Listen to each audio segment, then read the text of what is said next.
सुस्वागतम दोस्तों। आज हम बाल महाभारत कथा के अंतर्गत अध्याय 11वां देख रहे हैं, जिसका शीर्षक है पांडवों की रक्षा। मैं संजय सिंधे आप सभी का स्वागत करता हूं। तो चलिए जल्दी से हम अपने इस वीडियो को प्रारंभ करते हैं। पांडवों की रक्षा। तो जैसे अभी हमने इसके पहले की जानकारी थोड़ी सी ले लेते हैं हम कि पांडवों की रक्षा किससे होनी है। तो जैसा कि अभी हमने देखा था कि वर्णाव्रत में एक मेला दिखाने का लालच देकर दुर्योधन ने अपने सहयोगियों के साथ पांडवों को वर्णावत जाने के लिए तैयार कर लिया और सारे पांडव वर्णावत पहुंच गए। वहां पर एक ऐसा घर बनाया गया है जो जल्दी आग पकड़ लेता है और इस षड्यंत्र में उसका साथ दिया शकुनी और कर्ण ने। तो इस प्रकार से अब सारे पांडव वर्णावत पहुंच चुके हैं। तो वहां क्या स्थिति देखते हैं। अब पांचों पांडव माता कुंती के साथ वर्णावत के लिए चल पड़े। उनके हस्तिनापुर छोड़कर वर्णावत जाने की खबर पाकर नगर के लोग उनके साथ हो लिए। बहुत दूर जाने के बाद युधिष्ठिर का कहा मानकर नगर वासियों को लौट जाना पड़ा। दुर्योधन के षड्यंत्र और उससे बचने का उपाय विदुर ने युधिष्ठिर को इस तरह गूढ़ भाषा में सिखा दिया था कि जिससे दूसरे लोग समझ न सके। वर्णावत के लोग पांडवों के आगमन की खबर पाकर बड़े खुश हुए और उनके वहां पहुंचने पर उन्होंने बड़े ठाठ से उनका स्वागत किया। जब तक लाख का भवन बनकर तैयार हुआ, पांडव दूसरे घरों में रहते रहे, जहां पुरोचन ने पहले से ही उनके ठहरने का प्रबंध कर रखा था। लाख का भवन बनकर तैयार हो गया तो पुरोचन उन्हें उसमें ले गया। भवन में प्रवेश करते ही युधिष्ठिर ने उसे खूब ध्यान से देखा। विदुर की बातें उन्हें याद थी। ध्यान से देखने पर युधिष्ठिर को पता चल गया कि यह घर जल्दी आग लगने वाली चीजों से बना हुआ है। युधिष्ठिर ने भीम को भी यह भेद बता दिया, पर साथ ही उसे सावधान करते हुए कहा, यद्यपि यह साफ मालूम हो गया है कि यह स्थान खतरनाक है, फिर भी हमें विचलित नहीं होना चाहिए। पुरोचन को इस बात का जरा भी पता न लगे कि उसके षड्यंत्र का भेद हम पर खुल गया है। मौका पाकर हमें यहाँ से निकल भागना होगा, पर अभी हमें जल्दी से ऐसा कोई काम नहीं करना चाहिए जिससे शत्रु के मन में जरा भी संदेह पैदा होने की संभावना हो। तो विदुर द्वारा ये सारी जानकारी पहले ही युधिष्ठिर को प्राप्त हो चुकी थी। अब युधिष्ठिर सब जानते बूझते उस लाख के घर में आकर रहने को तैयार हो गए। युधिष्ठिर की इस सलाह को भीमसेन सहित सब भाइयों तथा कुंती ने मान लिया। वे उसी लाख के भवन में रहने लगे। इतने में विदुर का भेजा हुआ एक सुरंग बनाने वाला कारीगर वर्णावत नगर में आ पहुंचा। उसने एक दिन पांडवों को अकेले में पाकर उन्हें अपना परिचय देते हुए कहा, आप लोगों की भलाई के लिए हस्तिनापुर से रवाना होते समय विदुर ने युधिष्ठिर से सांकेतिक भाषा में जो कुछ कहा था वह बात मैं जानता हूँ। यही मेरे सच्चे मित्र होने का सबूत है।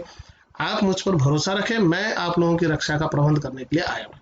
तो इस प्रकार से उस व्यक्ति ने, उस कारीगर ने, जो कि सुरंग बनाने वाला था, उसने भरोसा दिलाया युधिष्ठिर को कि मैं आपको बचा लूंगा, आपकी रक्षा कर दूंगा। इसके बाद वह कारीगर महल में पहुंच गया और गुप्त रूप से कुछ दिनों में ही उसने एक सुरंग बना दी।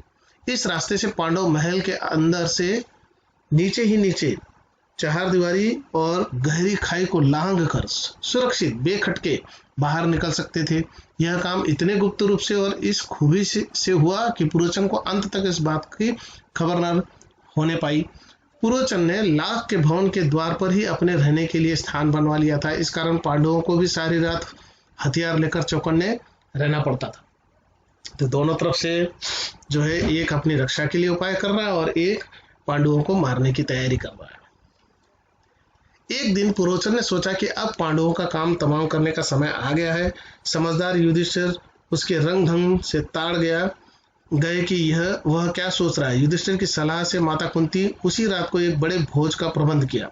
नगर के सभी लोगों को भोजन कराया गया। बड़ी धूमधाम रही, मानो कोई बड़ा उत्सव हो। खूब खा पीकर भवन के सब कर्मचारी गहरी नींद में सो गए। पुरोचन भी सो गया। आधी रात के समय भीमसेन ने भवन में कई जगह आग लगा दी और फिर पांचों भाई माता कुंती के साथ सुरंग के रास्ते अंधेरे में रास्ता टटोलते टटोलते बाहर निकल गए। भवन से बाहर वे निकले ही थे कि आग ने सारे भवन को अपनी लपटों में ले लिया। पुरोचन के रहने के मकान में भी आग लग गई। सारे नगर के लोग इकट्ठे हो गए और पांडवों के भवन को भयंकर आग की भेंट होते देखकर हाहाकार मचाने लगे। कौरवों के अत्याचार से जनता क्षुब्ध हो उठी और तरह तरह से कौरवों की निंदा करने लगी। लोग क्रोध में अनाप शनाप बकने लगे, हाय तौबा मचाने लगे और उनके देखते देखते सारा भवन जलकर राख हो गया। पुरोचन का मकान और स्वयं पुरोचन भी आग की भेंट हो गया। तो इस प्रकार से जिसने गड्ढा खोदा था वो खुद उस गड्ढे में गिर गया, पुरोचन भी इस आग में जलकर राख हो गया।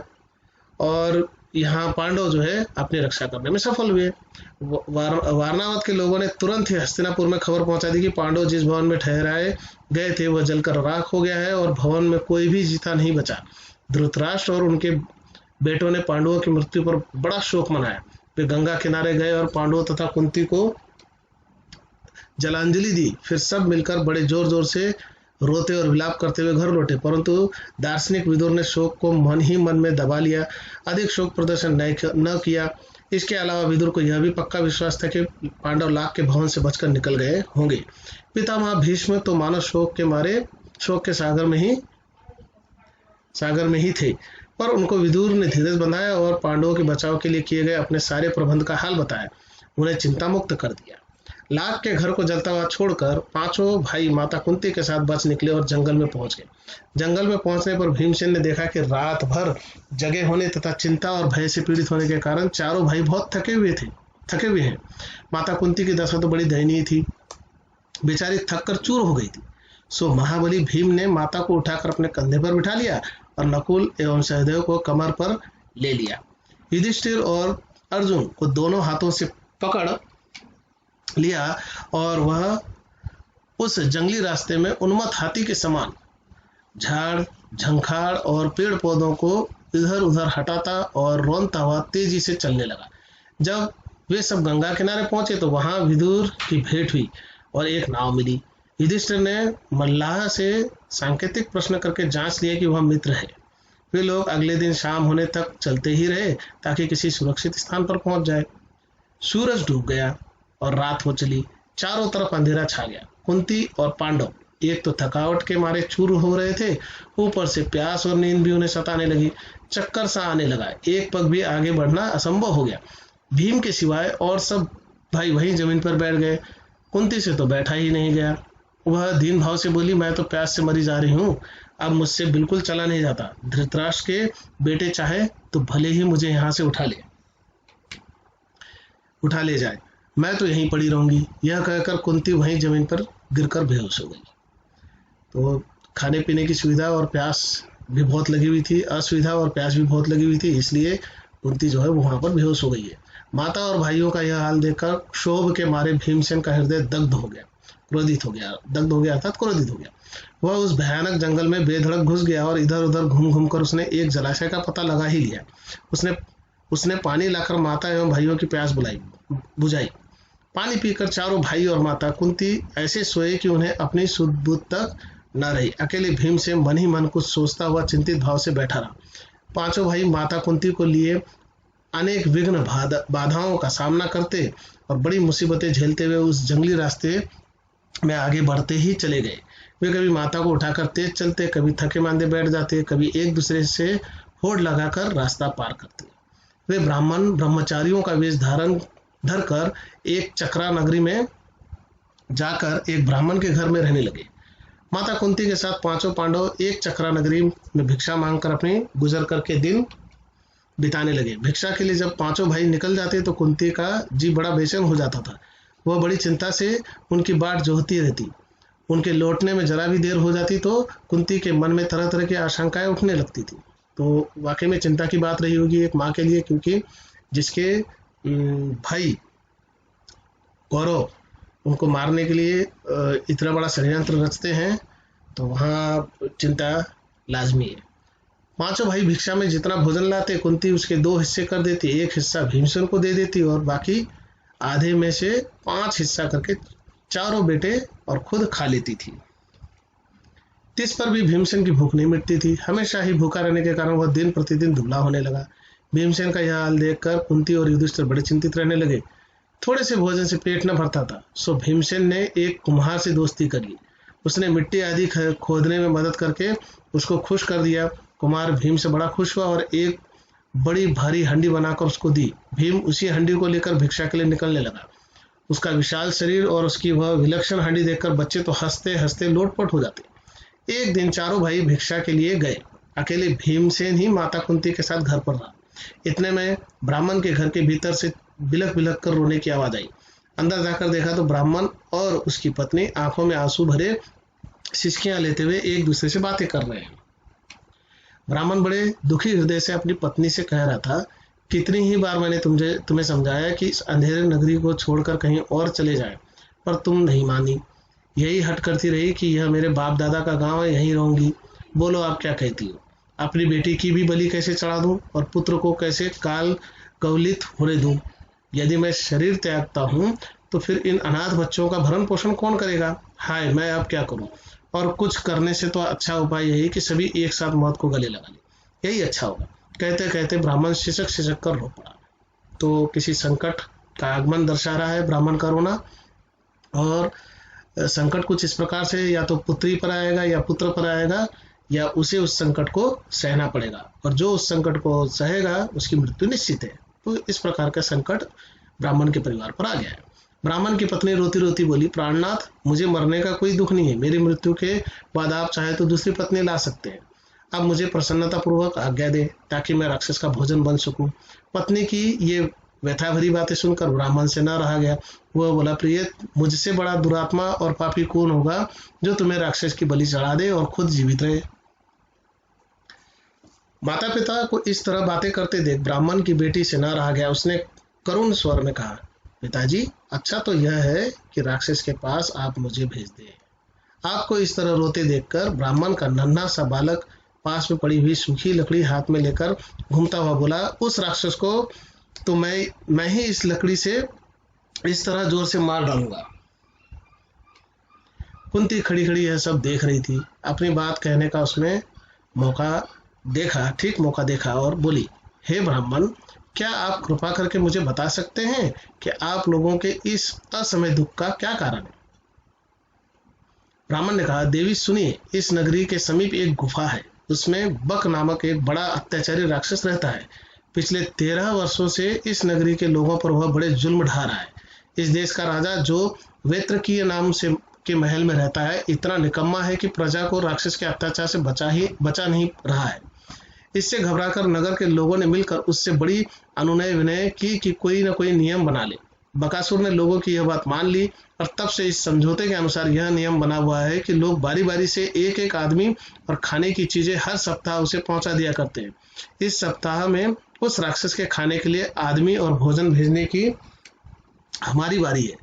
अब तो मैंने यही सोचा है कि सबको साथ लेकर ही राक्षस के पास चला जाऊंगा। आपने पूछा सो आपको बता दिया। इस कष्ट को दूर करना तो आपके बस में भी नहीं है। ब्राह्मण की बात का कोई उत्तर देने से पहले कुंती ने भीमसेन से सलाह की। उसने लौट कर कहा, विप्रवर, आप इस बात की चिंता छोड़ दें। मेरे 5 बेटे हैं, उनमें से एक आज राक्षस के पास भोजन लेकर चला जाएगा। सुनकर ब्राह्मण चौंक पड़ा और बोला, आप भी कैसी बातें करती है? आप हमारी अतिथि हैं, हमारे घर में आश्रय लिए हुए हैं। आपके बेटे को मौत के मुंह में मैं भेजूं, यह कहाँ का न्याय है? मुझसे यह नहीं हो सकता। तो इस प्रकार से दोनों परिवार जो है अब इस बात को लेकर आमने सामने खड़े हैं कि उसके परिवार का सदस्य जाएगा या इसके परिवार का सदस्य जाएगा। कुंती को डर था कि यदि यह बात फैल गई तो दुर्योधन और उनके साथियों को पता चल जाएगा कि पांडव एक चक्रा नगरी में छिपे हुए, इसलिए उसने ब्राह्मण से इस बात को गुप्त रखने का आग्रह किया था। कुंती ने जब भीमसेन को बताया कि उसे बकासुर के पास भोजन सामग्री लेकर जाना होगा तो युधिष्ठिर खींच उठे और बोले, यह तुम कैसा दुस्साहस करने चली हो माँ? युधिष्ठिर की इन कड़ी बातों का उत्तर देते हुए कुंती बोली, बेटा युधिष्ठिर, इस ब्राह्मण के घर में हमने कई दिन आराम से बिताए हैं। जब इन पर विपदा पड़ी है तो मनुष्य होने के नाते हमें उसका बदला चुकाना ही चाहिए। मैं बेटा भीम की शक्ति और बल से अच्छी तरह परिचित हूँ। तुम इस बात की चिंता मत करो। जो हमें वर्णावत से यहाँ तक उठा लाया, जिसने हिडम्बा का वध किया, उस भीम के बारे में मुझे ना तो कोई डर है न चिंता। भीम को बकासुर के पास भेजना हमारा कर्तव्य है। इसके बाद नियम के अनुसार नगर के लोग खाने पीने की चीजें गाड़ी में रख कर ले आए। भीमसेन उछलकर गाड़ी में बैठ गया। शहर के लोग भी बाजे बजाते हुए कुछ दूर तक उसके पीछे पीछे चले। एक निश्चित स्थान पर लोग रुक गए और अकेला भीम गाड़ी दौड़ाता हुआ आगे गया। उधर राक्षस मारे भूख के तड़प रहा था। जब बहुत देर हो गई तो बड़े क्रोध के साथ वह गुफा के बाहर आया। देखता क्या है कि एक मोटा सा मनुष्य बड़े आराम से बैठा हुआ भोजन कर रहा है। यह देखकर बकासुर की आंखें क्रोध से एकदम लाल हो उठी। इतने में भीमसेन की भी निगाह उस पर पड़ी।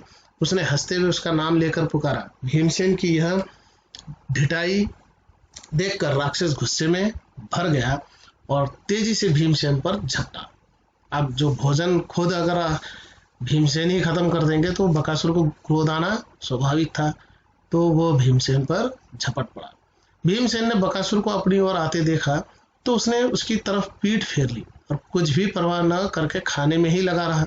खाली हाथों काम न बनते देखकर राक्षस ने एक बड़ा सा पेड़ जड़ से उखाड़ लिया और उसे भीमसेन पर दे मारा, परंतु भीमसेन ने बाएं हाथ पर उसे रोक लिया। दोनों में भयानक मुठभेड़ हो गई। भीमसेन ने बकासुर को ठोकरे मारकर गिरा दिया और कहा, दुष्ट राक्षस, जरा विश्राम तो करने दे। थोड़ी देर सुस्ता कर भीम ने फिर कहा, अच्छा अब उठो। बकासुर उठकर भीम के साथ लड़ने लगा। भीमसेन ने उसको ठोकरे लगाकर फिर गिरा दिया। इस तरह बार बार पछाड़ खाने पर भी राक्षस उठकर भिड़ जाता था।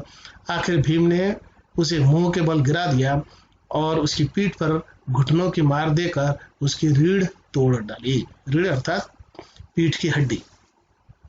राक्षस पीड़ा के मारे चीख उठा और उसके प्राण पखेरु उड़ गए। तो इस प्रकार राक्षस को भीम ने मार डाला। भीमसेन उसकी लाश को घसीट लाया और उसे नगर के फाटक पर जाकर पटक दिया। फिर उसने घर आकर माँ को सारा हाल बताया। चलिए, धन्यवाद। मिलते हैं फिर एक और वीडियो के साथ।